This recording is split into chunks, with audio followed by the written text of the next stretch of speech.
tarde, queridos irmãos.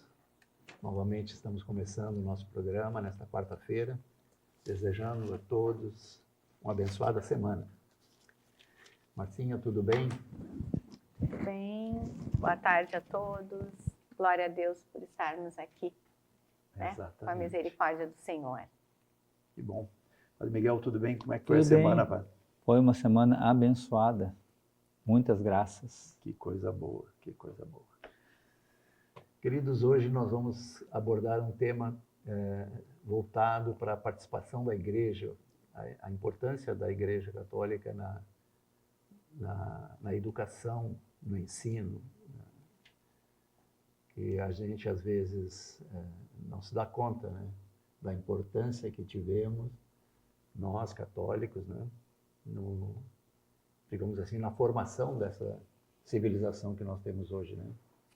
Embora tão combatida hoje, né, essa civilização que tem toda essa moral judaico-cristã, né, e que o pessoal agride tanto, né, gratuitamente, sem se dar conta que ela está fazendo muita falta. Muita falta. E que eles, quando estudam, né, quando vão para uma universidade e fazem toda a sua carreira profissional, a origem disso tudo começou lá atrás, né, com a Igreja.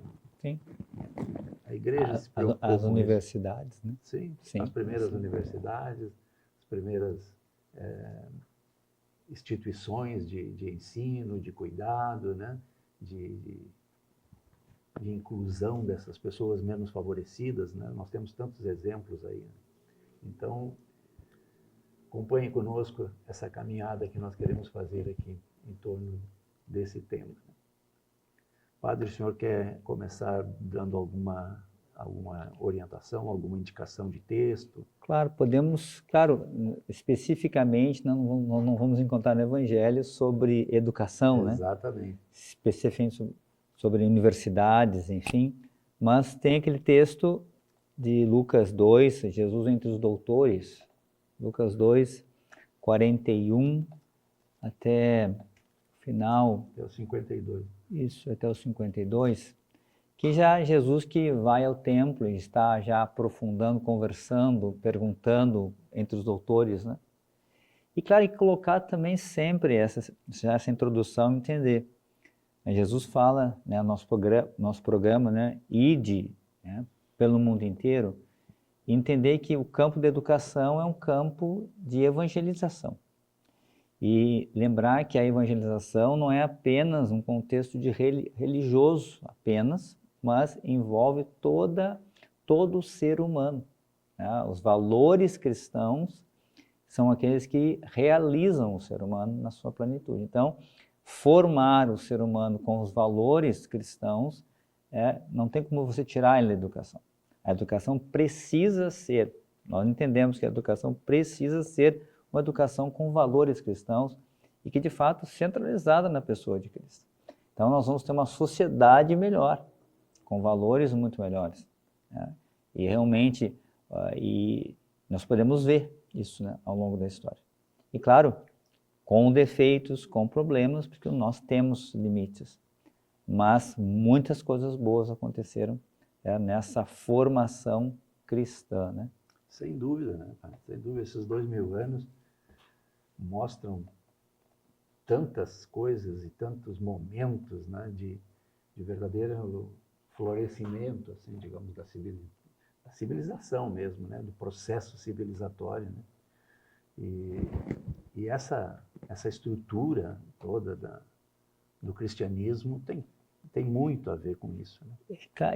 Claro que se tentou muitas vezes, e até muitas vezes, e até a gente mesmo cresceu com essa ideia da separação entre fé e ciência, né? Então, isso foi muito assim, como a Idade das Trevas, né? Que a igreja, na realidade, isso não corresponde à verdade, né? Não corresponde à verdade. Nós temos muitos padres, por exemplo, que ao longo da história foram grandes cientistas e contribuíram muito para a ciência. Não só ciência, teologia, e ciência física, física quântica, essas coisas todas. Descobriram, desenvolveram o rádio, desenvolveram outras coisas, então, botânica. Então, essa separação muito mais é uma ideia plantada do que de fato corresponder à realidade. Exatamente. Exatamente. E, por exemplo, pega um luminar, por exemplo, com São Tomás de Aquino, né? Um homem inteligentíssimo, né? Ciência, teologia, filosofia, que marcou a humanidade. Sim. Então, e tantos outros, Santo Agostinho. Né? Então, de pensar que esses homens não contribuíram para a humanidade, né? Marcaram a humanidade também nessa área, né? Do ensino, né? Da fé. Não só no ensino da fé, como homens inseridos no seu tempo. Tá? Na formação de cidadãos, né? Claro, essa é a A questão. parte de cidadania é coisa muito importante, né? A valorização do ser humano, da dignidade humana, né?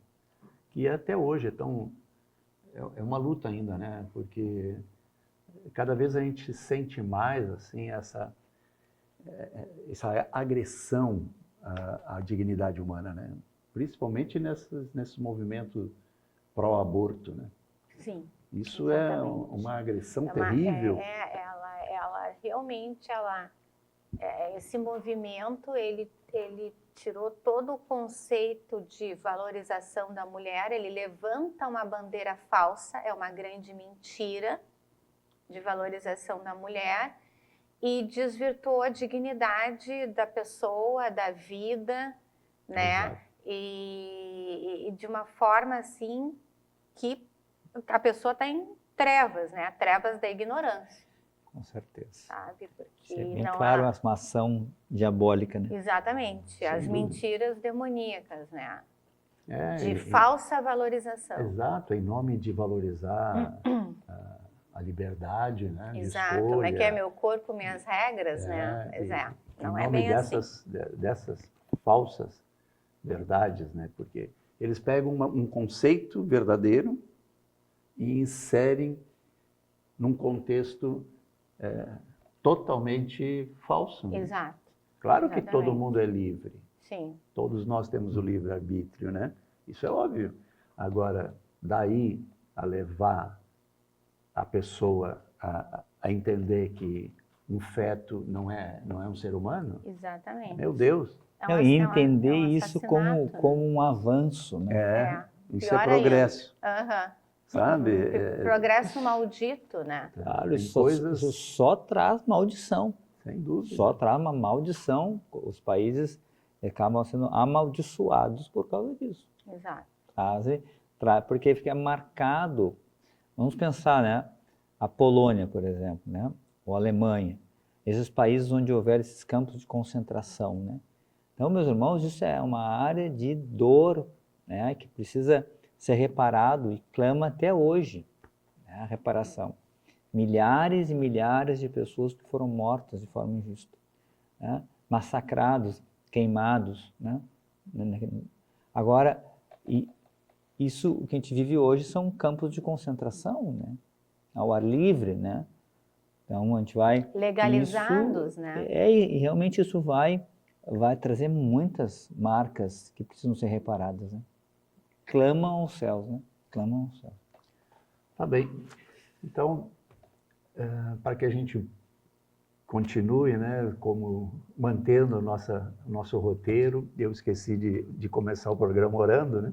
Já me empolguei no tema, já começamos a debater, mas vamos rezar, vamos orar, vamos clamar o Espírito Santo sobre nós, porque o tema é muito delicado, e sobre você que está em casa nos acompanhando e já acostumou, né, a rezar conosco esse chamado, esse pedido da presença do Espírito Santo entre nós. Em nome do Pai, do Filho e do Espírito Santo. Amém. Vinde, Espírito Santo, e enchei os corações dos vossos fiéis, e acendei neles o fogo do vosso amor. Enviai o vosso Espírito, e tudo será criado, e renovareis a face da terra. Oremos. Deus, que instruístes os corações dos vossos fiéis, com a luz do Espírito Santo, fazei que apreciemos retamente todas as coisas, segundo o mesmo Espírito, e gozemos sempre da sua consolação. Por Cristo Senhor nosso. Amém. Vou pedir então que o Júnior abra o nosso programa com a música tema, para que a gente tenha uma referência musical no programa, né?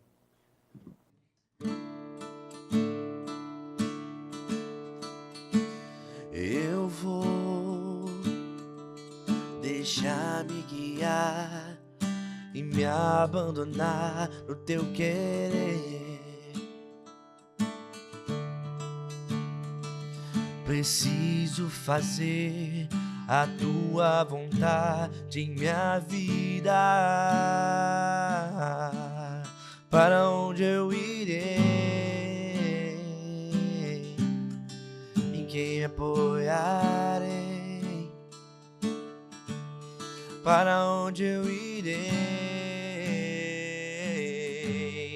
Em quem me apoiarei? Eu seguirei, eu irei aonde fores, Senhor.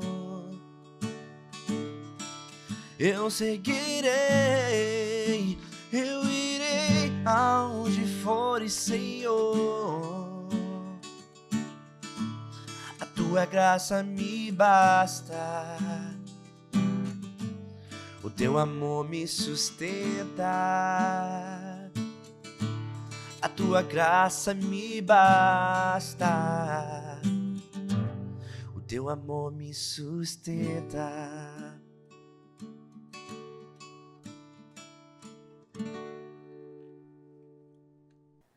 Voltando, então, depois da nossa música tema, Márcia, como foi esse teu, digamos assim, o teu processo de aprendizado, né?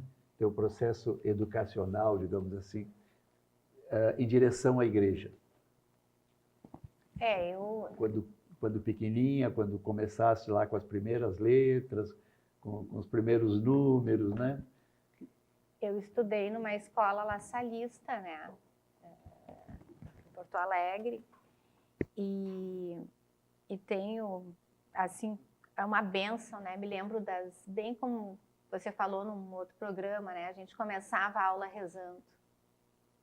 Era uma bênção. E na época que depois eu cheguei a dar aula, né? Cheguei a exercer a profissão do magistério, isso eu também levava, né? Levei para começar sempre a minha aula rezando. Então nós tínhamos aquele momento de oração, nós tínhamos o momento da capela, aquilo era tão bom, sabe? A gente esperava o dia da capela, nós tínhamos as missas também, não eram só em datas festivas, né? Eram missas, eu não lembro bem a periodicidade, mas eu lembro que a gente ia frequentar as missas, né, na capela.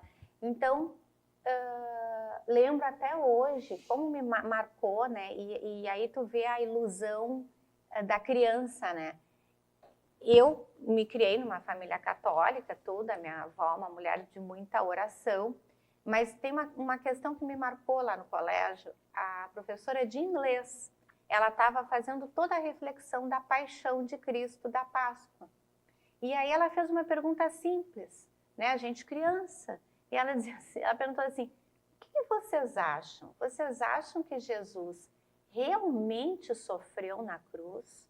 Ou ele estava ali na cruz, como ele é Deus, ele não sentia dor?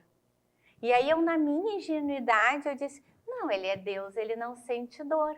E aí ela abriu as cortinas, como diz, né? Tirou aquelas trevas da ignorância. E falou: não, foi sofrido, e ali ela fez todo um trabalho na hora que eu dei a resposta. Veja a importância, né? A importância, e foi uma aula que marcou a minha vida. Sim, eu tô com 51 anos e lembro disso, lembro de eu me expressando daquela pergunta, bateu e eu disse: não, ele é Deus, ele... E aí, então tem coisas na imaginação da criança, na mente. Eu não era tão criança assim, eu estava no 5º ano, né? Tinha recém saído da 4ª série, aquela época era a 5ª série. E que se não tem alguém ali de orientar, de colocar o caminho, né, de específico para ti.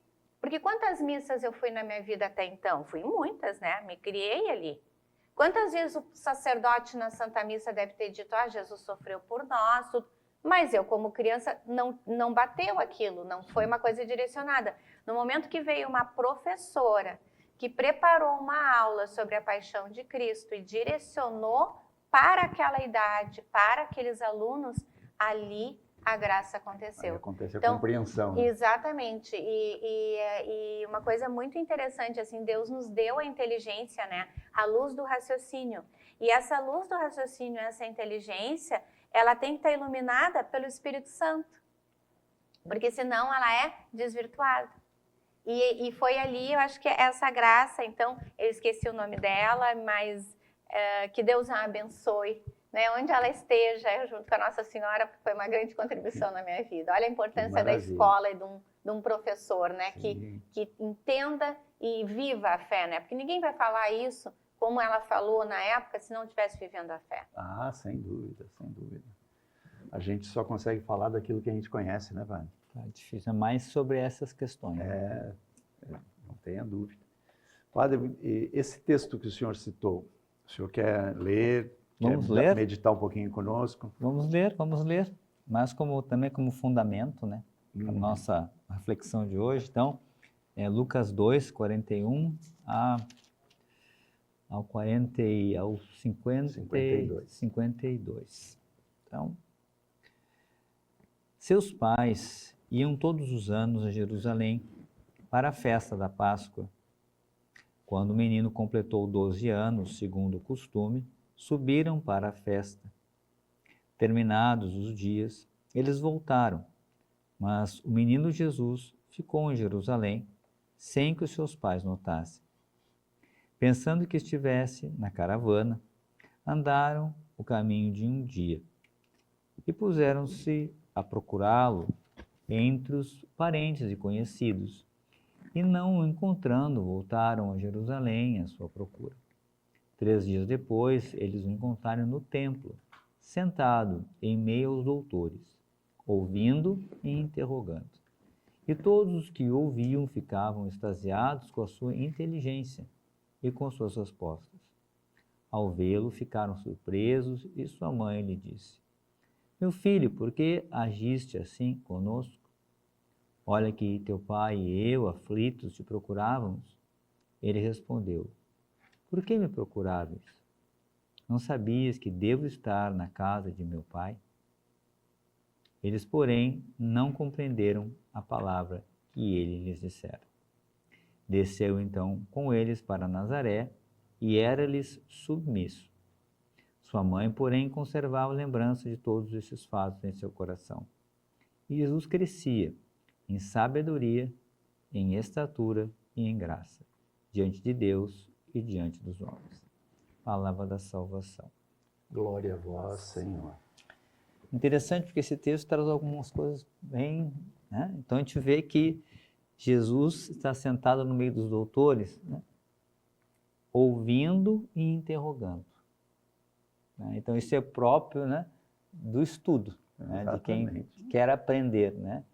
Essa relação do professor com o aluno, né? Justamente essa, ele ensina e o aluno interroga, né? E o aluno aprende, né? O estudo, né? Outra coisa, a gente vê Jesus inserido numa família, né? Importante. Submisso à família, obediente à família.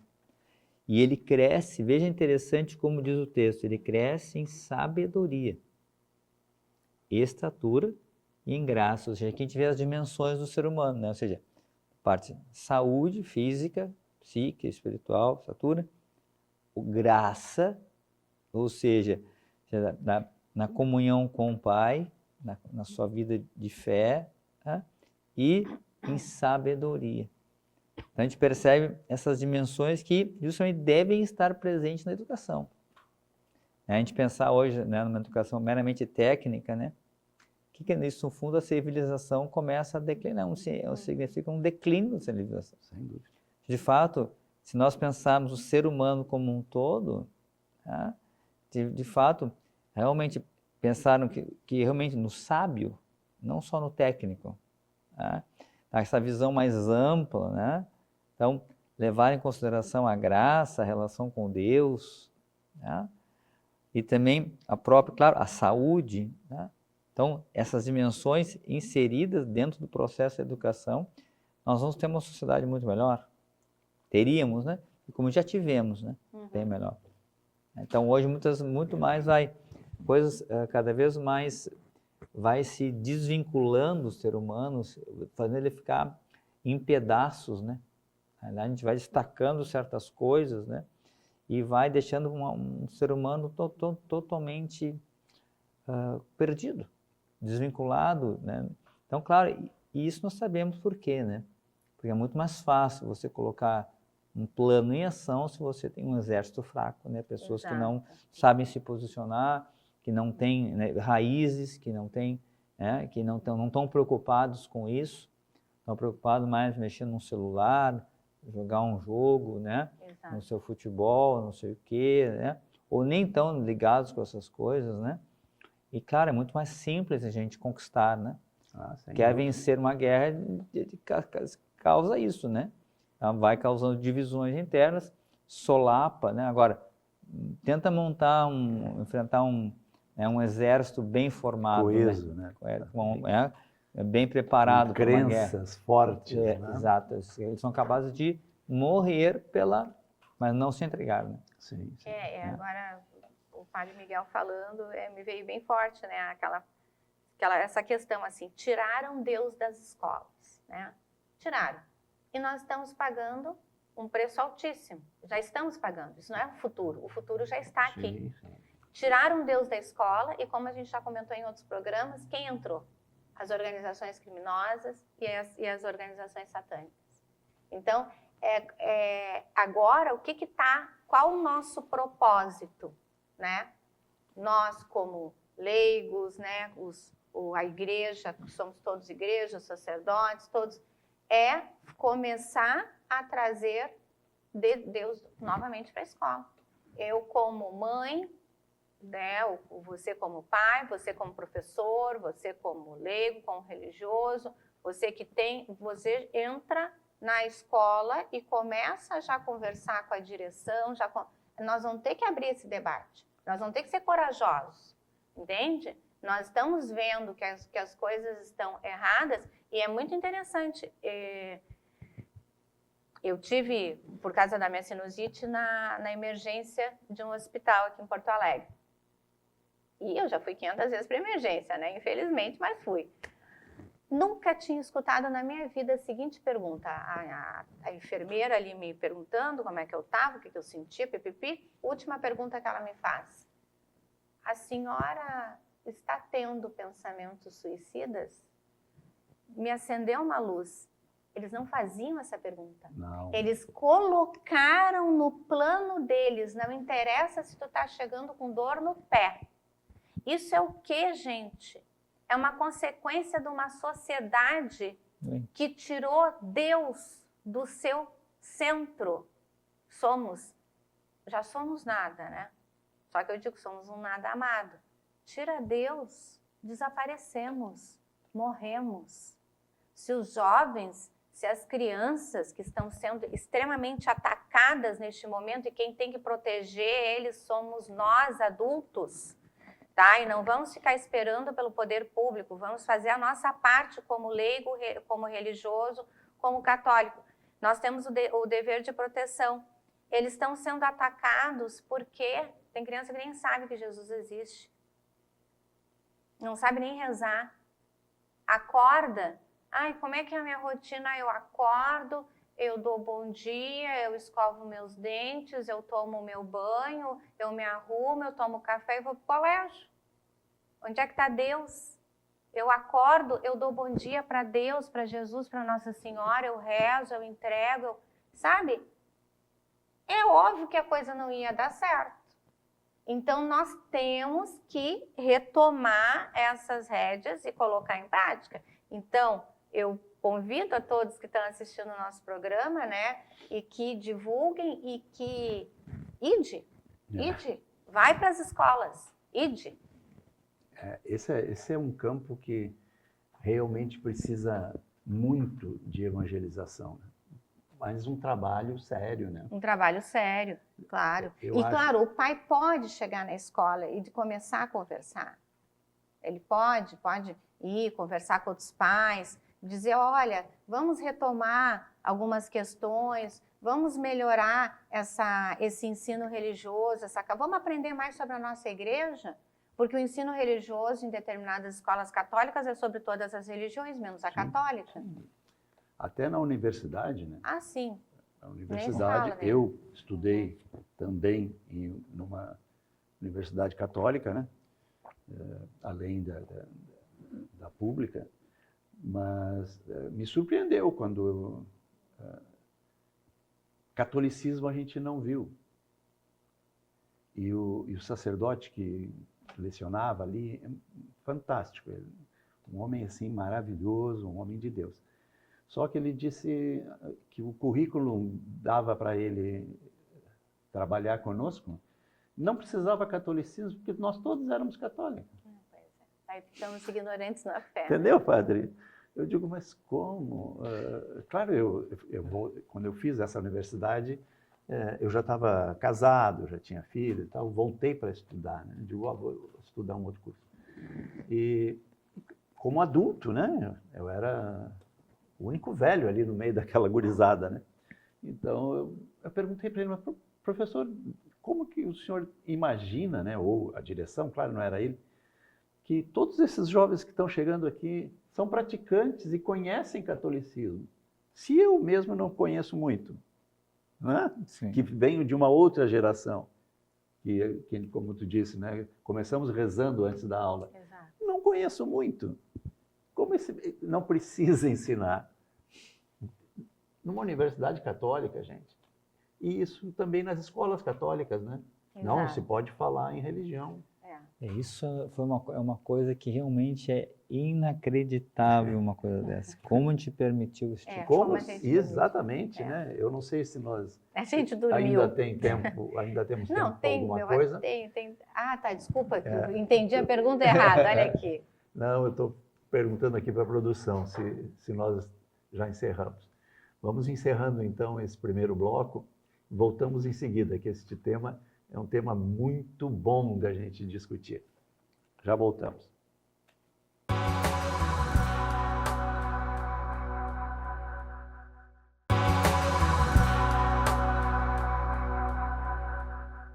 Estamos voltando então para o segundo bloco do nosso programa, hoje discutindo educação e a importância da igreja nesse processo. E terminamos o bloco anterior, você que está chegando agora, para que você possa se inserir no contexto do programa, nós terminamos o bloco anterior falando sobre o absurdo que é a sociedade ter chegado a um ponto em que as escolas católicas não podem falar em catolicismo e nem em Cristo, em Jesus Cristo. Quer dizer, é realmente uma coisa muito maluca. Né? E uma coisa até bem para deixar claro, não podem falar, não é porque a lei proíba, tá? Não existe isso. Nós temos liberdade religiosa, é um direito constitucional, inclusive. Mas elas se submeteram à pressão. Essa que foi a questão. Então, e aí vem a história do posicionamento. A gente não pode ter medo. Se a gente tem medo, pede para o Espírito Santo, porque realmente a graça não é nossa. Mas a gente tem que se esforçar e se posicionar frente a essas situações. Bom, não vou dizer, pois é, mais ou menos, não. Tu matriculou teu filho numa escola católica, eu não vou falar sobre a religião X. Sabe? E nós temos um catecismo tão maravilhoso, se começar a ler o catecismo, ele é um caminho de ouro para o céu. E é que, na realidade, isso acaba sendo uma grande infidelidade. Né? Primeiro, a missão que Cristo nos deu. Exato. E depois, os próprios fundadores dessas escolas, né? Que a maioria deles foram santos. Sim. Ah? Então, só pega o Santo Inácio, né? De Loyola, São Marcelino Champagnat, São João Batista de La Salle, Dom Bosco e assim por diante, foram homens que eles foram para essa área de educação não porque eles quiseram, acharam bonitos, porque eles foram inspirados por Deus para evangelizar e levar, muitas vezes dar atenção a crianças carentes, formar a juventude, e fizeram isso maravilhosamente por bem da sociedade. Né? Então, agora, a gente excluir Deus, então você rompeu com a obra. Exato. Você rompeu com a obra, com a inspiração. E nós não podemos, é como... E essa questão, estamos falando de exclusão, né? Nós queremos acolher, mas fazer escolhas na vida faz parte da vida. Você precisa fazer escolhas na vida, né? Claro. Então, nós que vivemos aqui no Rio Grande do Sul, por exemplo, nós temos a Maria, hoje não sei se dá para dizer assim, né? Mas antigamente metade era gremista e metade era colorado, né? Então, é uma escolha que você faz. Agora, daqui a pouco você não vai usar a camisa do Inter porque você vai ofender o gremista, você não vai usar a camisa do...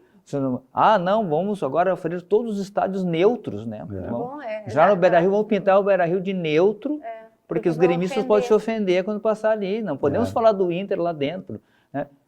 Não. É uma coisa cotidiana. Excelente exemplo, Padre Miguel. Eu vou adotar esse exemplo, adorei. Daqui a pouco vai lá na arena, não, vamos pintar a arena de uma cor neutra, porque os colorados vão olhar e vão se sentir, o torcedor do Caxias, não sei lá o quê, vai se sentir ofendido porque vai ver, lá está falando, lá, Grêmio campeão do mundo. Mas nós não fomos, então isso para nós é uma ofensa, porque nós não fomos, estamos nos ofendendo, porque nós somos... Só um pouquinho. Que mundo você vive? Quer dizer, então nós não podemos manifestar nossa fé porque você vai se ofender? Ué? Que absurdo é esse? Como é que a gente pode aceitar uma ideia dessas? Às vezes até dentro da igreja, dentro da própria, às vezes dentro das paróquias, às vezes as pessoas se ofendem porque você defende a fé. Exatamente. Só um pouquinho, meu irmão. Nós temos uma fidelidade a nosso Senhor Jesus Cristo, né? E o seu ensinamento. Se você não quer, fique livre. Você é bem-vindo, mas uma escola confessional é uma escola confessional, ela tem um fundamento confessional. Sim. E você não pode tirar a confissão de fé que ela tem, né? Não pode, porque senão você rompeu. Então é outro colégio, então muda o nome, né? Exato. Rompe, né? Não bota mais um nome, às vezes, né? Um nome cristão, né? Tira o nome de católico, né? Sim. Não, e o pior, né, padre, que eu vejo... Desculpa o desabafo, mas também acho que é um absurdo, né? Mas tem que ser. Uma coisa que eu acho também, assim, inimaginável, né, é que essas escolas, elas são administradas por pessoas da igreja. São instituições de ensino administradas por padres, por freiras, e eles são quase que impedidos, né, de ter um procedimento, tendo uma condução religiosa no seu currículo, né? Porque a pressão é tão grande dos clientes, entre aspas, né, que são os pais dos alunos, para que, não, mas o meu filho não é católico, mas os outros 30 que estão com ele são. Não, mas eu não posso falar em catolicismo porque tem um ali que não é católico e os pais acham que então não pode ser, porque senão ele vai se sentir excluído. Meu Deus, que sociedade é essa? Eu comecei, por exemplo, numa escola salesiana, né? Uma escola fundada por, não a escola, mas a congregação, por Dom Bosco, né? São João Bosco. E um sacerdote maravilhoso, né? Começou um trabalho com os necessitados, com os pobres, com os meninos, pobres de Turim. Ele nasceu ali naquela redondeza e toda a vida dele esteve ali, se ordenou em Turim. E criou uma congregação maravilhosa, né? A gente até tem a ideia de que, defendem essa ideia de que o grupo salesiano, né, é a maior instituição de ensino católico. Quer dizer, ensino católico não, maior instituição católica de ensino, né? Senão parece que está ensinando só catolicismo, não. E, então, quer dizer, uma obra que está até hoje, né? Até hoje. A devoção à Nossa Senhora Auxiliadora, isso se mantém. Mas provavelmente, se eu voltar lá na minha escola, lá na minha cidade natal, lá em Bagé, e for assistir uma aula lá no Colégio Auxiliadora, eu tenho quase certeza que não se reza uma Ave Maria antes de começar a aula. Então, quer dizer, o que está acontecendo com a nossa sociedade? Né? E a gente sofre as consequências disso. Na realidade, como diz, óbvio, há uma grande perda, né? Primeiro, eu acho que uma infidelidade, né? E eu estudei em colégios que também eram de irmãs, né? Da congregação de São José de Chambéry, né? E também no colégio jesuíta, né? Tem aqui em Porto Alegre, né? Mas a gente já percebia já uma influência, né? Mas quando era pequeno havia ainda muita, né? Havia capela, nos dois, capela no colégio, havia crisma, fiz a crisma dentro do colégio, né? Então tinha, né? A gente rezava, ia na capela, né? Então havia ainda, né? essa questão. Mas a questão toda é os frutos que isso gerou, né? A gente pensar, né? Eu pego o Santo Inácio de Loyola, né? Ele foi o bem que ele fez, né? Por exemplo, a universidade hoje chamada Gregoriana em Roma, né? Quem fundou essa universidade foi ele. Veja só. E quantos outros colégios, né? Por exemplo, eu converso com a minha mãe, né? A mãe já está com 94 anos, né? Os jesuítas, por exemplo, eles formavam as famílias, eles preparavam para o casamento, aí retiro com mulheres, preparando para o casamento, com homens, acompanhavam os casais, né? Ou seja, nas universidades, por exemplo, então, ou seja, já havia as ideologias, mas haviam a presença cristã e católica dentro da universidade, era Universidade Federal, era tão forte que as ideologias não conseguiam entrar. Né? A mãe sempre conta, né? Às vezes marcavam votações de manhã cedo, os primeiros a chegar eram os católicos. E não passavam, eram homens, né, bem formados na sua fé, né? E né, estudando direito, não eram homens apenas que rezavam, mas homens de Deus, bem formados eticamente, moralmente, profissionalmente, estudiosos, que se posicionavam. Claro que isso incomoda, né? Então a gente entende. Sim. Por isso, é uma pedra no sapato, né? Então tem que minar isso, né? Porque se isso continuasse, né, não passaria nunca, né? Exatamente. E não mudaria a sociedade. E veja o que a contradição, né? Hoje, muita gente critica, por exemplo, o Congresso Nacional. Mas tem uma ala evangélica. Mas agora tem uma ala católica. Como se isso fosse erro, como se isso fosse crime, né? Os nossos representantes se posicionarem e dizerem que são cristãos.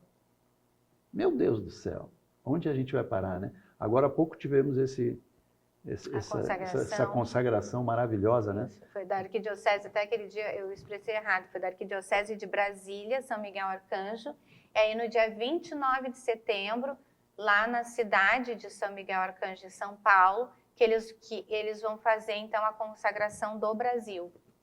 Mas aquela subida na rampa ali, foi incrível. Foi uma coisa maravilhosa. Foi inacreditável, assim, para a glória de Deus. Eu fiquei olhando assim, nem sonho eu imaginei, né? Eu também, eu olhei e digo, não, mas isso não pode acontecer. Né? Porque a gente esperou isso tanto tempo, né? Mas a luta é muito forte, né? A luta é muito forte. E as pessoas se dizem progressistas, né? A coisa que eu acho mais interessante, né? Eu acho absolutamente ridículo chamarem a esquerda de progressista. Faz 110 anos que eles estão dizendo a mesma coisa, gente. não mudam uma frase, Padre. Não mudam uma palavra. A cantilena é a mesma. Aquela mesma doutrinação, aquele monte de bobagem ditas há 110 anos da mesma forma, não progride nada. E que não é para salvação, né? É mais aquelas questões das mentiras, né? As meias verdades, né? Então eu uso a bandeira, uma determinada bandeira, para afastar Deus das pessoas. Por quê? Esses tempos, o meu filho, né? Meu filho tem 10 anos, e ele perguntou, mas mamãe, por que perseguem, né? Por que a perseguição aos católicos, aos cristãos, né? Aí eu disse, meu filho, viva o Evangelho. Vive o Evangelho se a gente não transforma a sociedade. Vive o Evangelho para ver se não para com as roubalheiras, com essas desonestidades, com essa sede horrível, insaciável de poder. Né? Tem pessoas que têm dinheiro, elas não estão nem aí para o dinheiro, elas querem o poder, e isso é uma coisa que serve, e aí o poder tem que matar. Eu mato, eu decido se o fulano vai viver, se vai, sabe? E isso a gente está vendo, né? Internacionalmente, inclusive. Então, o Evangelho é o contrário de tudo isso. Ele dá o livre-arbítrio. O Senhor, ele deixa você escolher o caminho da salvação, né? Ou o caminho da perdição. E aquele que escolhe o caminho da salvação, tu vai passando por uma transformação de vida. Quem pede a Deus a graça da transformação de vida não fica no mesmo degrau. Se está no mesmo degrau, começa a rezar e falar com o sacerdote para ir para o degrau de cima. Então, vem essas, que é a evolução, né? A evolução, ir para frente. Então, vem o Evangelho, ele é o contrário de tudo isso. Não se luta, não se luta.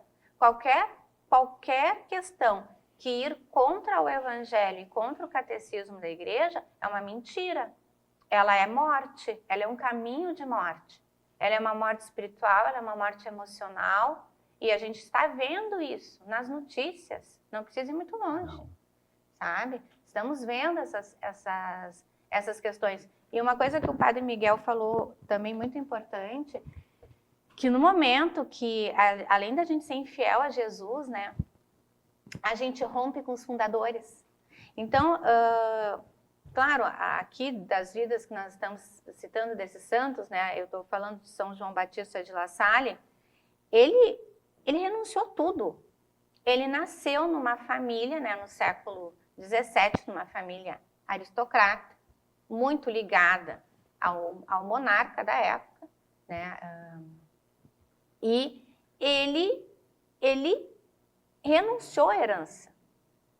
Renunciou. Ele ficou pobre por amor ao Evangelho, e esse Evangelho que ele colocou a serviço da educação. E ali ele começou a fazer todo um trabalho de a educação tem que ser também, a educação é para todos. E aí ele foi, então pensa bem, ele voltou a educação para as crianças pobres, para os jovens pobres, sem tirar Deus. Uma grande diferença, gente. Isso aqui. E ele fez tudo à luz do Espírito Santo. E uma coisa que eu estava lendo diz que ele passava horas rezando. Ele era um homem de muita atividade, um homem com muitos compromissos, de muita luta, foi muito combate, passou por muitos, porque ele foi a vergonha da família. Com certeza. Porque no momento perseguição acontece. No momento que ele tinha, porque ele começou assim, Jesus vai nos levando, né? Ele vai nos preparando, o Senhor é incrível, ele vai nos preparando.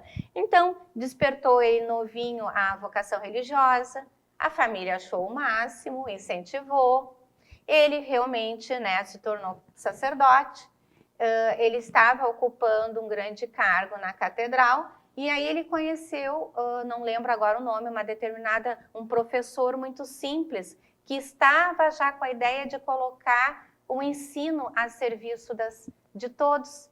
E aí ele começou com esse professor e ali começou todo. Ali o Senhor usou ele todo. Então, ele num primeiro momento usou os recursos que ele tinha e depois chegou no momento da vida dele de muita oração, com outros já irmãos, porque daí eles já estavam fazendo já a congregação, ele renunciou à herança da família.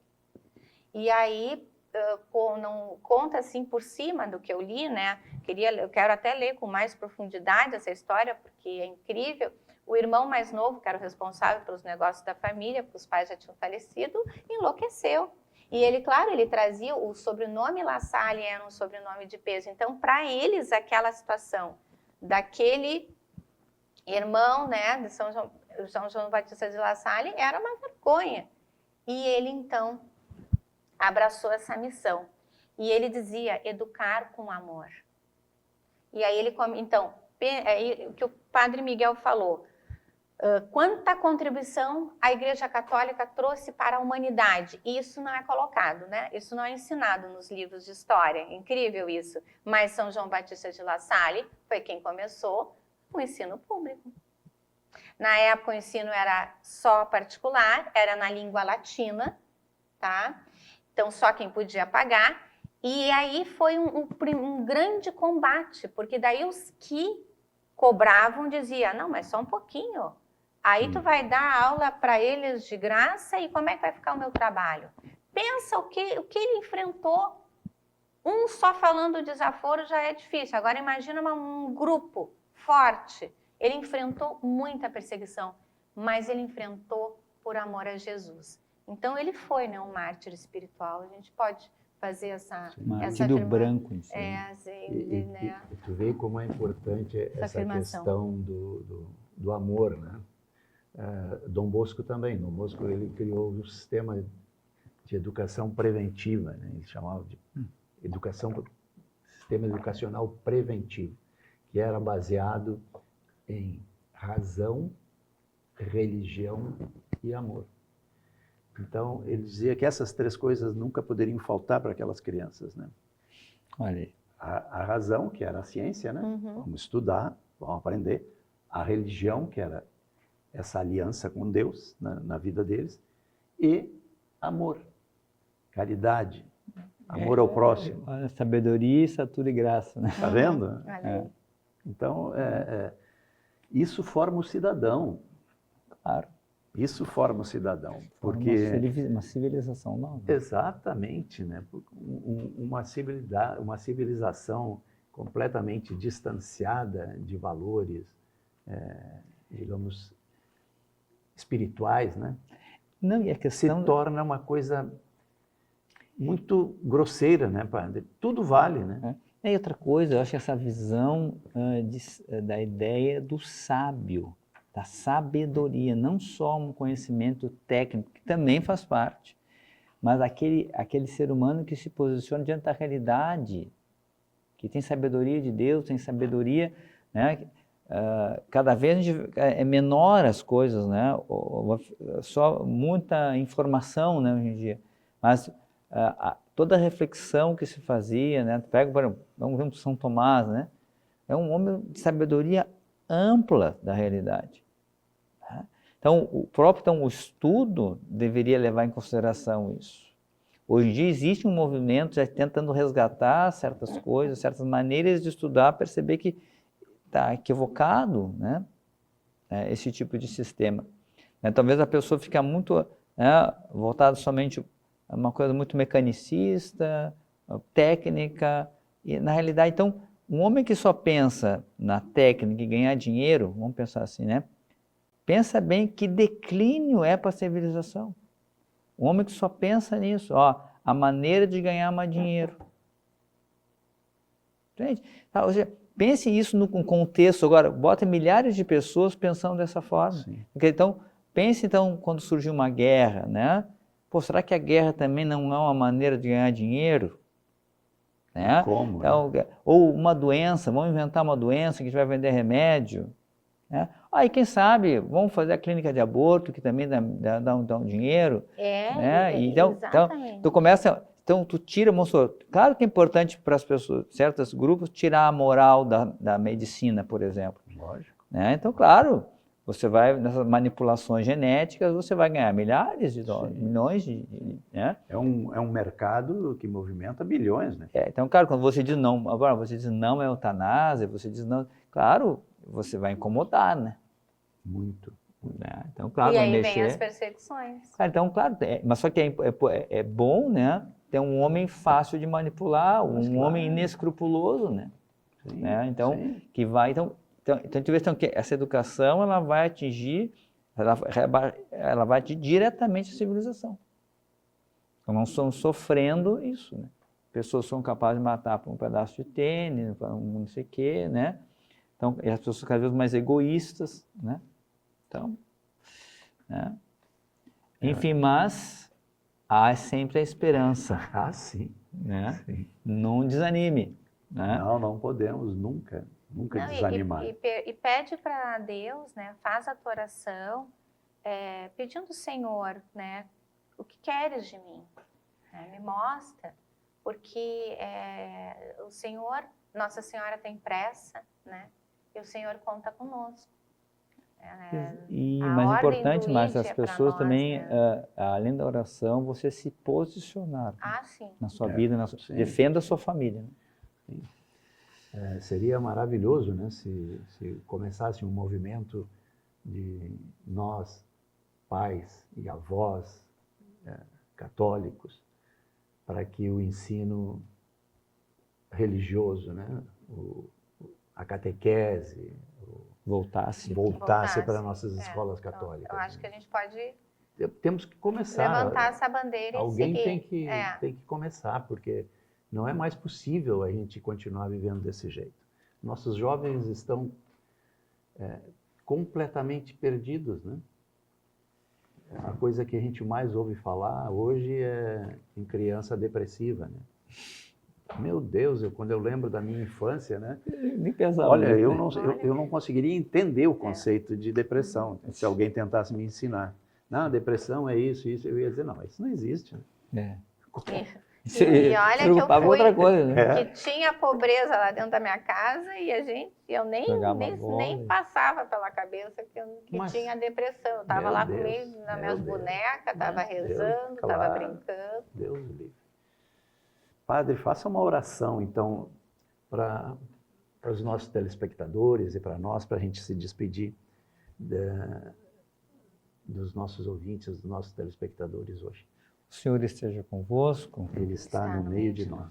Por intercessão de Santo Inácio, São João Bosco, São João Batista de La Salle, de todos os santos educadores, desça sobre vós a bênção de Deus Todo-Poderoso, a efusão do Espírito Santo, para que vosso coração possa despertar, né? Para perceber e agir de acordo com a vontade de Deus, sendo sal da terra e luz do mundo. Em nome do Pai, do Filho e do Espírito Santo. Amém. Muito bem. Então vamos nos despedindo com essa oração do Padre Miguel. Até a próxima quarta-feira, quando estaremos aqui novamente para meditar com você a palavra de Deus, o Evangelho de Jesus Cristo. Tenham todos uma ótima semana.